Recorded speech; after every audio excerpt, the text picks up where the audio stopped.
Well, thank you very much. It's an honor to have Asa Hutchinson, the governor of Arkansas. We all know Asa, and he's been doing a tremendous job. And likewise, Governor Laura Kelly of Kansas. A terrific state, terrific people, hard workers, that's for sure, right? Hard workers.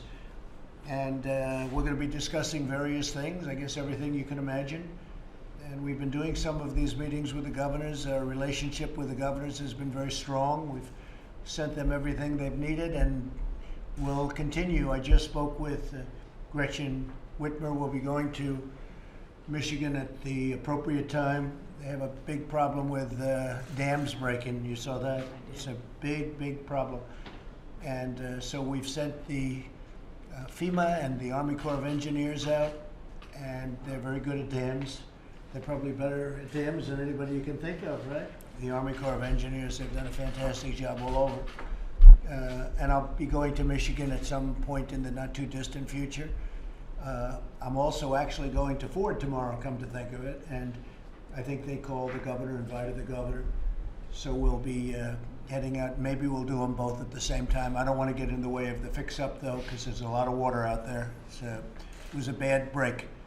So we'll be taking care of that in Michigan. And Michigan, these are great people and great survivors, right? When you get right down to it, Larry, they've been through a lot over the years, and now we have a lot of auto factories being built there, and a lot of good things are happening. States are opening up, some rapidly, safely, and we look forward to that, and I think we're going to get back. We're going to have some very good numbers, I project. I think that we will have a great transition period, which is third quarter. I think you're going to have a very good fourth quarter. I think you're going to have an incredible year. You may have something to say about that, Larry, because you just got some numbers that are quite important. Go ahead.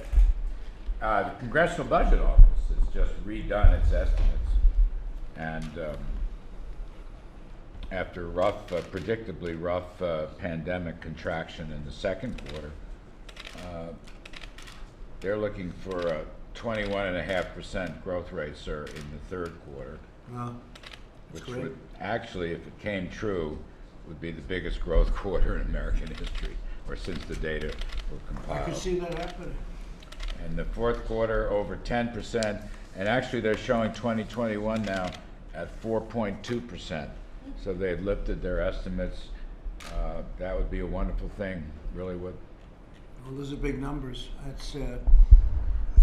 That would be incredible. That tells you what's happening, and that's why the stock market's as good as it is, because there are a lot of smart people that are projecting some very good results for this country.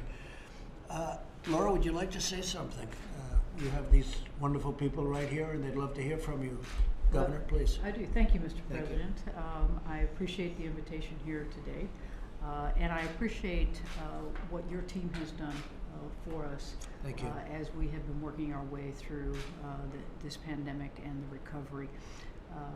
I think one of the most significant things that has happened was when we put out a cry for help with our meatpacking plants. Yes. You sent in a CDC SWAT team that came into southwest Kansas, where we have multiple meatpacking plants, and really helped us set up the kind of system that we needed to have in place to ensure that those plants could stay in production. And I'm very proud to say that Kansas is one of the few, if not the only state, that did not have to actually shut down our packing plants. We were able to create an environment that was safe, and we were also able to provide with your assistance and our own agencies non-congregate living, so that, because a lot of the folks who work in these meatpacking plants live with a lot of other people, and so we were able to work with our community colleges and our hotels in that area to provide quarantine space for folks, and that's worked out really well. And our people worked very well together. I have to say, your representatives and my representatives really worked well together. They did a good job together. Well, and I want to give a little shout out to Senator Pat Roberts, Absolutely. who I think was instrumental in elevating our cry for help. Right, that's true. That's true. Thank you very much. Good job. Thank you. Asa, go ahead. Well, thank you, Mr. President, and thanks for this opportunity to be here. I've enjoyed visiting with Dr. Burks before, and Larry Kudlow about the economy, but also the health side of this. And I want to tell you, thank you for your leadership in the food production for our country. Arkansas has 60 meat processors here in the state of Arkansas. All of them are active, none of them are shut down. They're producing because we know the country depends upon that production. But your support of that industry has been critical. And I also want to thank you for your leadership on the economy. The message that you have that we need to get back to work, get back to business is critical in terms of shaping the direction of our country. In Arkansas, we're back to work. Today, all of our retail stores are open. Right. All of our retail establishments totally are open. Our gyms are open. Our barbers are open. Our restaurants are open. Now, sure, they have some restrictions, 1/3 occupancy and things like that, and we're emphasizing the social distancing, but we're at work. And the result of that is that we were projecting a 10% loss of our sales tax revenue year over year, 10% reduction. We're getting the numbers in, and we're going to beat 5%. It's going to be about 5%. That's big news. And so obviously there's a loss there we expected, but we're beating all of those projections, including our payroll. And so we want to work, and we really appreciate what you've done for small businesses in the payroll protection plan that we'll be speaking about through the course of this meeting. Lori Trogdon is here. But also in terms of testing, just to give you a flavor of Arkansas, we have fewer than 100 hospitalized in Arkansas. We have right about 5,000 cases, all total cumulative. Right. The active cases are much less than that. But we're ramped up our testing because last month you all said you can have 90,000 kits. Right. Because of that, we're able to test this month 2% of our population, Right. which was our goal. We're going to do 60,000 in May, and then we made a pledge that next month in June, we will test all of our nursing home residents Right. and their workers. And so that's our goal for June. That will really help the safety of those in the nursing home as well as the staff that's there. So, but while we're growing the economy in Arkansas, it has to be a national effort, because we're not going to really boom in Arkansas until New York is strong again, and until Kansas and all of our neighbors. You mentioned the automobile industry. We're in the supply chain, That's so right. we can't really produce until they're in operation. But we got a lot of exciting things happening in the state, but it couldn't have been done without the support and partnership that we have with your federal agencies that have been very responsive and given us what we needed. Well, thank you very much, Jason. You've done a great job. You both have done a really great job, and it's been an honor to work with both of you. Thank you very much. It was really terrific. Any questions, please? Mr. President, what is it that you think that's happening in Michigan that's illegal? Well, I think if we're talking about the mail-in ballots, if people mail in ballots, there's a lot of illegality. They send in ballots that they harvest ballots. You know all about harvesting, and they do lots of bad things. Ideally, people go out and they vote. Now, if you need a mail-in ballot, if you need a specific, like as an example, I'm in the White House, and I have to send the ballot to Florida, that makes sense. So if you need it for some reason, or if somebody's not well, that's one thing. But when you send out 7.7 million mail-in ballots, there's forgeries, there's frankly duplication where they print ballots on the same kind of paper with the same kind of machinery, and you can't tell the difference. And they send in thousands and thousands of fake ballots. And I tell you what, this nation can't be going down that path, because it's a very dangerous path to go down. Now, we just won a big election. You probably heard about this one in California, California 25. Mike Garcia, he just won a very big election, and that was ballots. And it was a very sort of the opposite. They won the case for ballots. He was doing very well because they're ballots. You see, he was way ahead in an area that frankly was not expected to go Republican. First time in 22 years that it's happened. They flipped from Democrat to Republican. California, the first time in 22 years that it happened. And they actually put machines in there in the last 3 days because they thought, meaning the Democrats, because they thought that might happen, but it didn't. But that was a case, that was a positive case. But mail-in ballots are very dangerous. There's tremendous fraud involved and tremendous illegality. But there are many Republicans secretaries of state that are also moving to mail-in ballots because of the pandemic and people are scared to go vote. Well, we're going to see how it all works out, but they had 7.7 million applications sent out. They have, in the state of Nevada, they have tremendous drive-in where you just mail in your ballots. You can't do that. You got to go and vote. People have to check you. They have to see that it's you. They're supposed to look at you and check you and make sure that, I mean, when you get thousands of ballots and they put them in a bag and they just bring them in and people start counting, who knows where they come from? It's so obvious. I mean, frankly, they should have voter ID. That's what they should have. You really want to know what the country wants. The country wants voter ID. Otherwise, it's going to be subject to tremendous illegality and fraud. Mr. President, what funding, sir, are you considering withdrawing from Michigan? From Michigan. You threatened to keep funding away from the state of Michigan. Which funding? Yeah, well, I have very specific funding. I just spoke with the governor. We didn't discuss that. We really discussed more the topic at hand plus the dams breaking. So we didn't, but we'll let you know if it's necessary. You'll be finding out. They'll be finding out very soon if it's necessary. I don't think it's going to be necessary because mail-in ballots are a very dangerous thing. They're subject to massive fraud. And by the way, I don't want to put anybody on the spot. If you have anything to say about it, Asa or Laura, but how can you do that? You have people signing ballots. Who knows who's signing these ballots? They have a ballot. They pick the ballot. They take them out of mailboxes. They go around and accumulate them. They harvest. I guess the word is harvest them.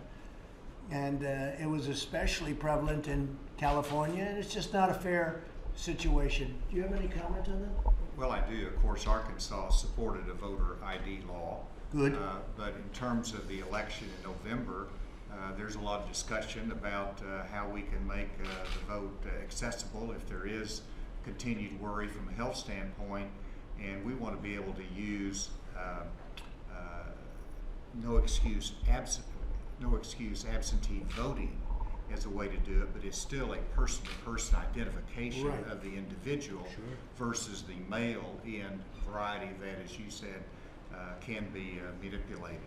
So we're looking at that, but we believe in the identification of the voter. I think just common sense would tell you that it's massive manipulation can take place. Massive. And you have cases of fraudulent ballots where they actually print them and they give them to people to sign. Maybe the same person signs them with different writing, different pens. I don't know. There's a lot of things can happen. No, if you can, you should go and vote. Voting is an honor. It shouldn't be something where they send you a pile of stuff and you send it back. Another thing that happens, a lot of people in certain districts, this is historically, a lot of people in certain districts don't ever get their ballot.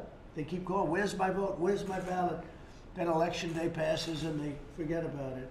And that can happen in the thousands. I'm not saying it does, but it can, it probably has.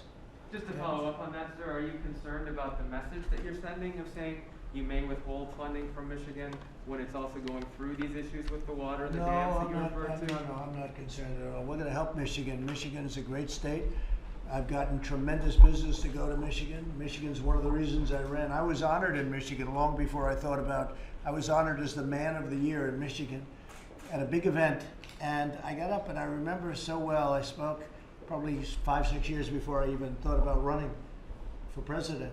And I got up and I spoke and I said, why are you allowing them to steal your car business?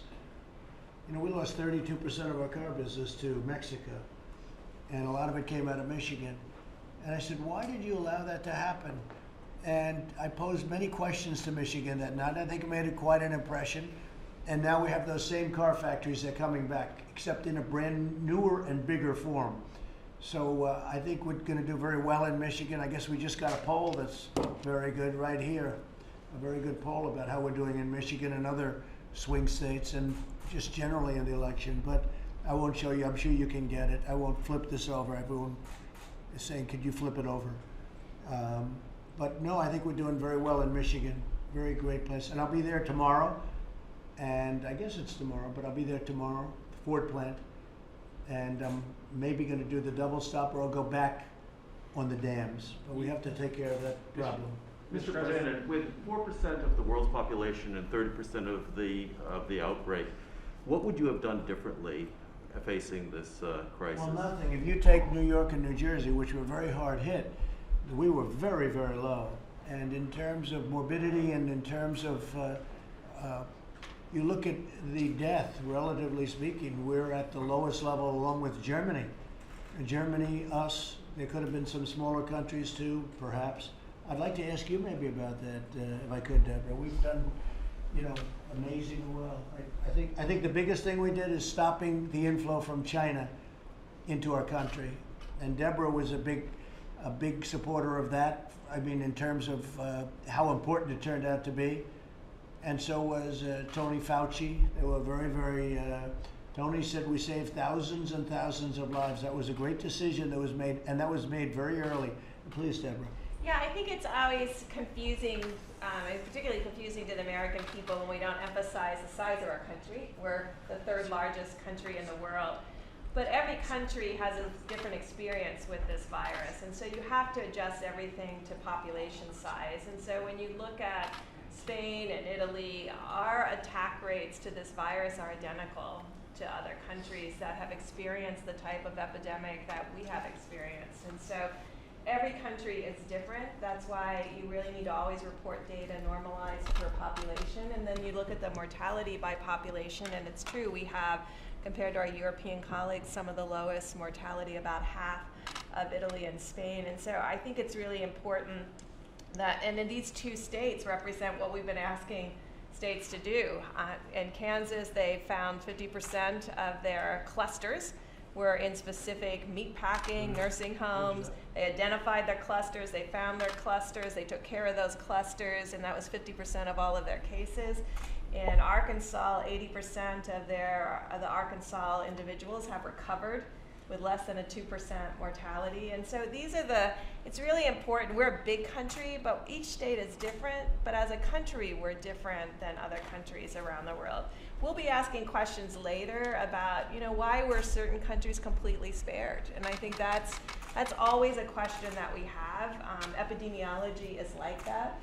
But if your country has never had significant infections, you can't compare it to a global number. There's multiple countries in Africa where there's really almost no outbreak, and then South Africa has a very different outbreak. So each of these outbreaks are different, and that's why it has to be really granular to understand it and to respond to it. And you can see these two states have done exactly what we asked them to do. Find cases, contact trace, contain outbreaks, and ensure that their citizens do as well as possible. And that's what these states illustrate. And just to finish your question, though, so we're in that category along with Germany as the lowest, and I think that's it's a great honor, and that's including New York and New Jersey, which have had they had a very high number. So if you include New York, New Jersey, do everything. If you don't include New York and New Jersey, we're just about in a class by ourselves. What now, about with China? all of, well, China, you tell me about it. Do you think they're right numbers? Do you think China's giving the right number? I don't think so. Take a look at the numbers. They gave numbers that were so low. I mean, I saw more problem on television than they were reporting, just by looking at a picture. So I'm not including China in any numbers because those numbers weren't correct, obviously, and that's been easily shown and easily proven. But no, our people have done a fantastic job. Deborah, I always talk about the fact that our testing is so far advanced that we're close to 14 million in testing. 14 million, and would you say China's at, not China, if you would say Germany would be at maybe 3 or 4? Yeah, 3? I can tell you. And South Korea's at a number. You tell us what that number is. Well, we've been way ahead of South Korea for a long time. Way ahead of everybody. Germany's done 3 million tests, Italy 3 million tests, UK about 2.7 million, and Spain 3 million. And I think to us, it's not just the number of tests, it's how those tests are utilized. Wow. And I think in both of these states, you can see they focused testing where they knew the outbreaks were, and now they're proactively testing in nursing homes where they think the outbreaks could go next, and finding the asymptomatic cases. I think we've only learned in the last couple of months how many asymptomatic cases there are. And I think a lot of people at the beginning wanted to approach this like flu, and you know, most of the people who get flu are symptomatic. So really, I think our thoughts have evolved, our understanding has evolved, and the states have evolved with us, really working in partnership to really change how we look for cases. And I think that's really remarkable. We're not waiting for people to get sick to find cases now. And you know, what you're doing with testing and what you're doing with testing in a proactive way is the way we're moving as a country. And because we can do nearly 14 million tests, we have the luxury to be able to be proactive in our testing now. But when you do 14 million tests, you're going to find more cases. If instead of 14 million tests, we did 3 million, like Germany's at about 3 million, South Korea's at 3 million, and they've done a very good job. It's not a knock, but we're at almost 14 million. We're going to be passing 14 million very soon. So you're going to have more tests. If we did 3 million, everyone would say, oh, we're doing great, you know, in terms of cases. We're going to have more cases. If we did 3 million, maybe that's what we should have done. I said, if I would have done 3 million, they said, oh, they have very few cases. The United States is doing well. We're finding a lot of people. By doing testing, you're finding people. So we're doing 14, Germany's doing 3, South Korea's doing 3, and I think they're number 2 and 3. So we're way ahead of everybody. But when you do that, you have more cases. So a lot of times the fake news media will say, you know, there are a lot of cases in the United States. Well, if we didn't do testing at a level that nobody's ever dreamt possible, you wouldn't have very many cases. So we're finding a lot of cases, and we're doing a great job once we find them. Okay, thank you very much. Press, let's go. Come on, guys, we're finished. Press, let's move. Come on, guys. Press, let's go. Thank you. Follow up. How does this compare on a per capita basis? Obviously, the United States is much larger than a lot of these European countries. Yeah. How does our testing compare per capita? Sure. to You want to do patients? that, Deborah? Per capita. Yeah, our testing now, we're almost up to 4%. So some of the European countries are at 4 to 5%. And I think our goal is to ensure that we can find the asymptomatics. And I think that's really our focus right now, working with every state to really help them identify where these clusters came from historically, and then proactively going for those clusters, identifying them early, and finding the asymptomatic individuals before, and no one's intending to spread the virus. I always want to be very clear about that. Asymptomatic people don't know they're infected. And so together we're really working to find them. And I think it's a unique challenge, and I think together we're really making progress. And you know, when you say per capita, there's many per capitas. It's like per capita relative to what? But you can look at just about any category, and we're really at the top, meaning positive on a per capita basis too. They've done a great job. Please, I heard yesterday at the Republican lunch that you were complaining about the CDC and the delayed rollout of testing. Do you think that... I wasn't I don't know who gave you that. It's fake news. Do you think Robert Redfield is doing a good job leading the CDC? I do. It's fake news, Caitlin. Fake news. Therefore, you can report it on CNN. You didn't complain. It's perfect for CNN. You didn't complain about the CDC No, not and at the all. test. Do you No, think they no, did a no, good job no. with testing at the beginning? Well, you know, you're asking me a wise guy question. At the beginning, and again, I didn't put CDC there. CDC's been there long before the Trump administration came in. But they had a test that was something happened to it. It was soiled. It was soiled and or foiled. But it was a problem, a short-term problem. It lasted for about a week, and then they got that solved. And frankly, the end result is, and this was done outside of CDC. This was done by private companies and people that we got involved. And we've done, you know, you look at the numbers. I know you don't like to talk about the numbers and what we've done, but yeah, for the first week, they had a problem, CDC, because something went wrong with one of the tests, and that can happen. I'm not blaming CDC for it. No, I think he's done a very good job. I think that my whole team has done a very good job. I think and it's not really my team. They were there. CDC's been there for a long time. There's some great talent in CDC. I deal with them. So now what you're saying is, okay, we've done 14 million tests, so we can't hit the president on that. So let's go back to the first week. CDC has done I think a really good job. Now, and I didn't say anything bad about CDC at the meeting. We actually had a very good meeting. The Republican Party, the senators, I think virtually everyone was there. I think you had 53 there. And we had a great meeting. We're looking to do great things for the country. We're helping people with stimulus. We're getting money to people. They need it, and we're going to open up very big. We're going to open up, I call it transition to greatness. That's what it is. It's a transition to greatness. And when Larry Kudlow tells you the numbers, those are really surprisingly good numbers this early in. I mean, we're doing very well. I think it's going to be something special. These are two governors that we invited. They've both done a fantastic job. One happens to be a Democrat, one happens to be a Republican. But I think I've worked out, you've been on most of those calls, Lauren. I think we can say the Democrats have been as nice about what we've done as the Republicans. I mean, it's been terrific. And, you know, Laura, I know she will speak her mind, and so will some of the others. And if she was unhappy, she'd be letting you know. No, we've done a really great job. We've gotten along great with Democrats, the Democrat governors, and we've gotten along great with the Republicans. It's been a tremendous thing to witness, and we're doing a fantastic job with. And you have been fantastic, Deborah, I have to say. You've been working 24 hours a day, and I hope people appreciate what you're doing, but I do. I do. Thank you very much.